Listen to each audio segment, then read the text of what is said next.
اور سب سے پہلے آپ نے کیا کرنا ہے، یہ جو چیز ہے بات مان، یعنی کہ اگر ادھر آپ نے بات مان لی، میری بات مان، یہ چیز آپ کو سمجھ آ جائے گی۔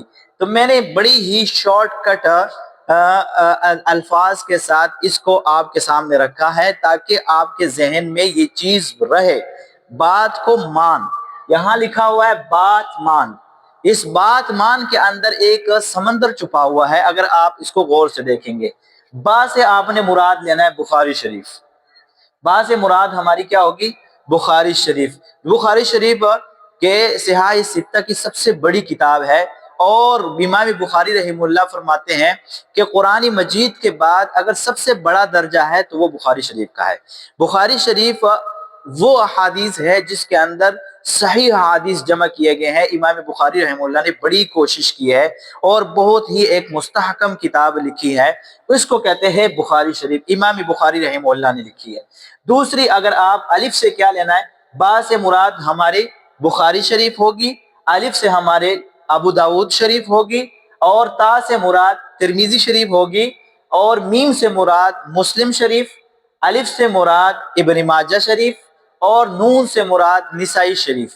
یعنی کہ صحاح ستہ کے یہ بڑی کتب ہے جس کے اندر رسول اللہ صلی اللہ علیہ وسلم کے احادیث کا ذخیرہ محفوظ ہے۔ تو یہ بات، اگر بات مان لیں گے آپ، بات مان، تو شارٹ کٹ آپ اپنے پاس یہ ورڈ یاد رکھیں، یہ الفاظ یاد رکھیں کہ بات مان۔ اب جہاں پر بھی آپ جائیں گے تو یہ آپ کے پاس یہ چیز یاد ہونی چاہیے، یہ جملہ کہ بات مان۔ تو صحاح ستہ کا کل صحاح ستہ کے نام اس کے اندر آپ نے شارٹ کٹ کی میں لے لیے۔ شارٹ کٹ کی ان کی یہ ہے کہ آپ نے یہ چیز یاد کرنی ہے کہ بات مان، بات مان۔ با سے مراد آپ کی بخاری شریف، الف سے مراد ابو داود، تا سے مراد ترمذی، میم سے مراد مسلم شریف، اور الف سے مراد پھر ابن ماجہ شریف، اور نون سے مراد نسائی شریف۔ یہ تھی تھوڑی سی آپ کو شارٹ کٹ کی میں صحاح ستہ کے کتب کے نام یاد کرانے تھے، وہ میں نے آپ کے سامنے رکھے۔ یقیناً آپ کو یہ ویڈیو بہت اچھی لگی ہوگی۔ اگر آپ کو یہ ویڈیو اچھی لگی ہے تو باقی مسلمان بھائیوں کے ساتھ بھی شیئر کریں، اور خود بھی اس کو اچھے طریقے سے یاد کریں کہ ہم سے کل صحاح ستہ کے نام نہ بھولیں۔